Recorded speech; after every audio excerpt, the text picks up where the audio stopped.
Olá aluno, e aí? Tudo bom? Beleza contigo? Nós vamos continuar o nosso assunto, certinho? A gente está falando sobre o cubismo, tá? Nós já vimos ele na sua totalidade. Nós vimos aí a sua origem, né? Toda a sua formação, né? Artistas importantes para a época e tudo mais. Nós vamos, nesta aula de hoje, entender um pouquinho como foi o cubismo no Brasil, tá bom? Entender de que forma o cubismo chegou no Brasil, como ele chegou aqui, né? Como ele se deu no Brasil, como aconteceu esse movimento aqui. Será que o cubismo brasileiro foi uma cópia do cubismo europeu? Será que nós temos assim as mesmas características, a mesma formação aqui também? Advinda lá de fora? Vamos junto? Vamos entender junto e vamos estudar junto. Combinado, galera? Deixa o tio passar a imagem aqui. Vamos lá.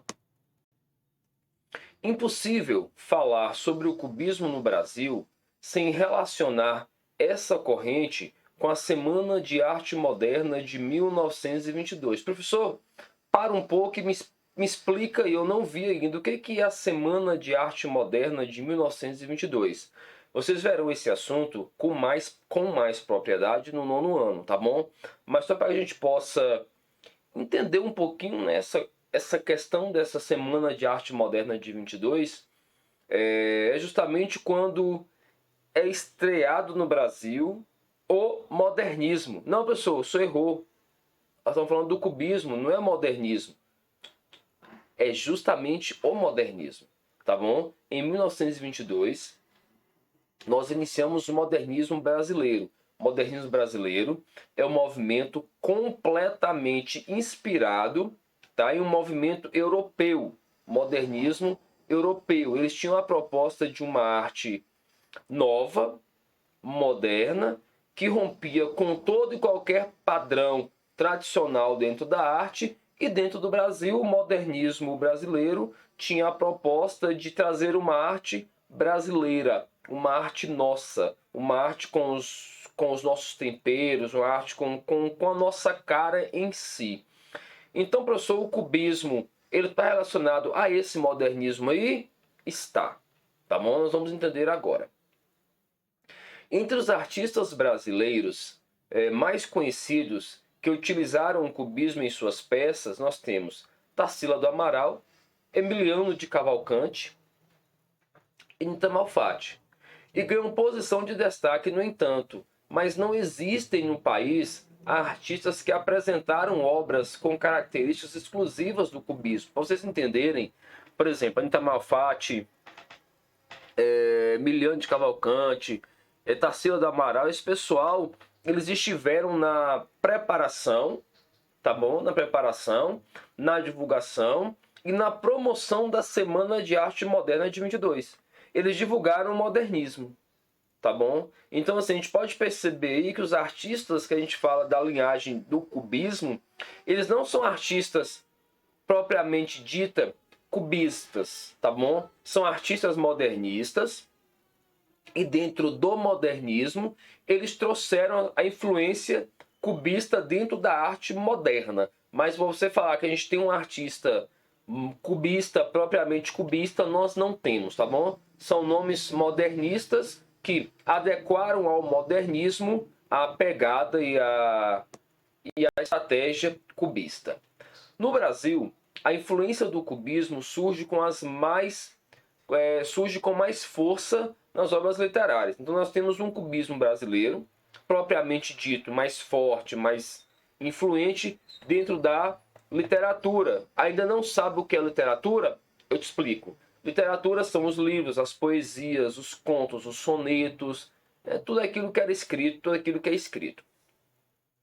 A literatura no cubismo também retratou a fragmentação e a geometrização da realidade por meio da linguagem. As palavras são soltas e dispostas no papel, com o objetivo de criar uma imagem. É interessante porque, lembram quando eu falei, acho que na primeira aula desse assunto, sobre como o pintor cubista retrata, né, a sua arte, eu utilizei uma garrafa de água. Eu não tenho ela aqui, eu tenho essa caixa de lápis, tá bom? Essa latinha aqui com lápis. Lembra que eu falei que o artista ele observa a frente, né, o topo, o fundo, o outro lado, e ele consegue passar para uma tela todos esses ângulos de uma vez só. Ou seja, a ideia do artista é tratar vários ângulos. A ideia do artista cubista não é só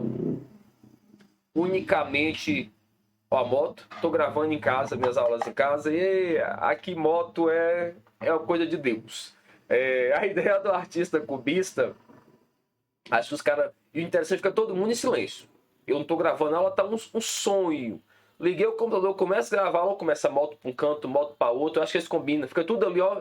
Quando ele começou a gravar, só pode. Não tem condição um negócio desse, não. Então, assim, o cubista ele tem essa intenção de retratar os vários ângulos dentro de uma pintura só, de não se importar com a técnica, não se importar com a regra, não se importar com a estética, mas sim trazer a emoção, o sentimento e a mensagem que a arte em si prega. E dentro da literatura cubista, aqui no Brasil, essa máxima, né, ela foi levada a afinco e foi tratado isso com muito cuidado, onde as palavras eram soltas e a ideia, né, era mesmo trazer um pensamento dentro da literatura, mas sem se preocupar com a estética, com a regra. Características da literatura cubista no Brasil. Vamos lá. Ilogismo. Os textos cubistas são caracterizados pela exclusão da lógica formal, onde o pensamento não é racional. Ele surge entre o consciente e o inconsciente do autor. A ideia não é passar lógica. Não tô nem aí. Se você eu não entendi o poema do homem, professor.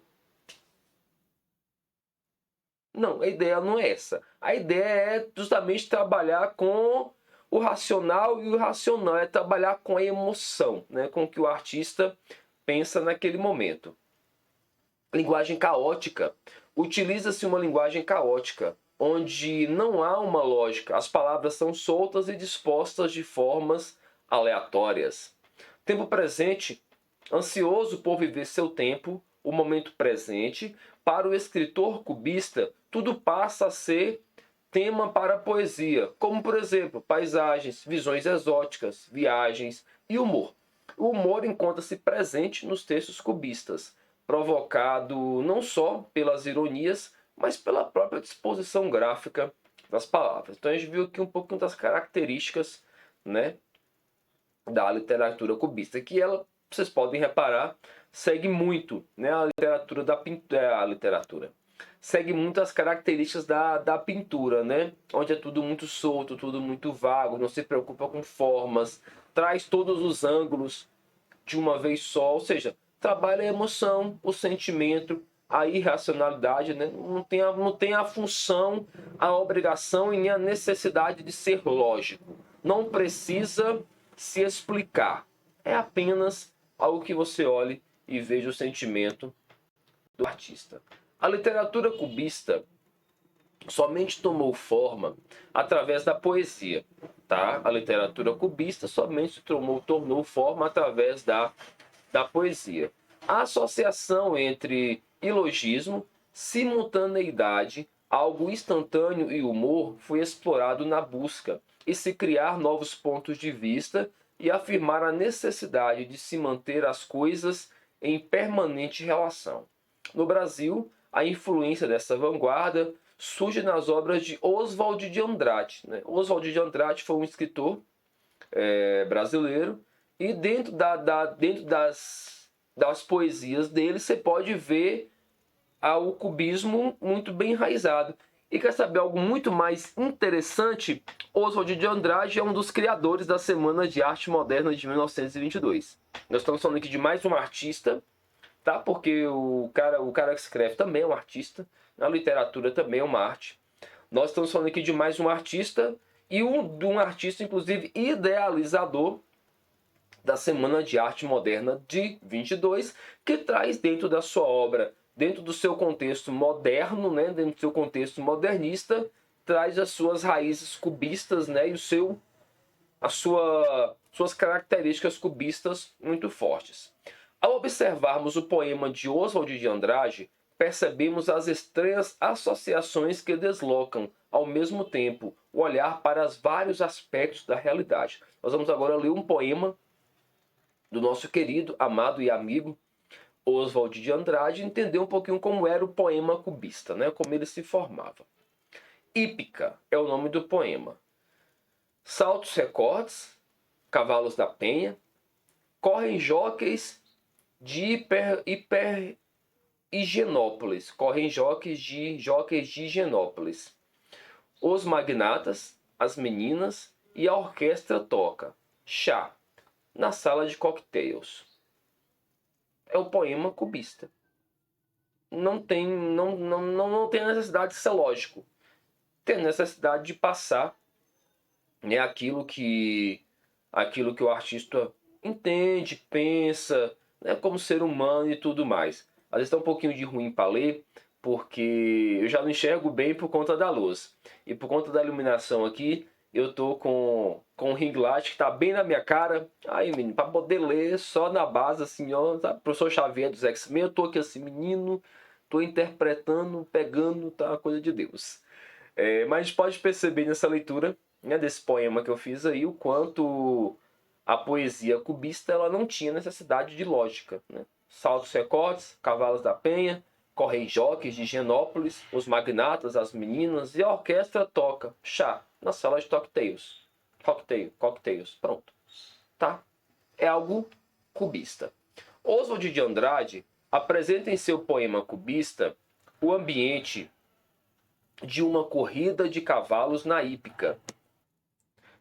Nele também existe uma sobreposição de imagens que desloca o olhar do leitor da pista e o dirige para o público. O resultado é a criação de uma imagem plural, composta de diferentes planos da própria realidade. Então a gente pode perceber aí, né, como era a literatura, como era a poesia cubista e como ela se formava. E assim termina o cubismo no Brasil. A gente pode perceber que ele foi expressivo realmente na literatura e dentro da literatura a sua expressão foi dentro dos poemas. Segue a mesma estrutura que a estrutura artística na parte da pintura, né? Vários ângulos ao mesmo tempo, várias faces, várias realidades. Então é uma mistura de tudo que não tem a necessidade nem a preocupação de ser lógico, mas de passar apenas a expressão, sentimento e uma realidade pela ótica do autor, certinho? Se você não entendeu essa aula, volta lá do início,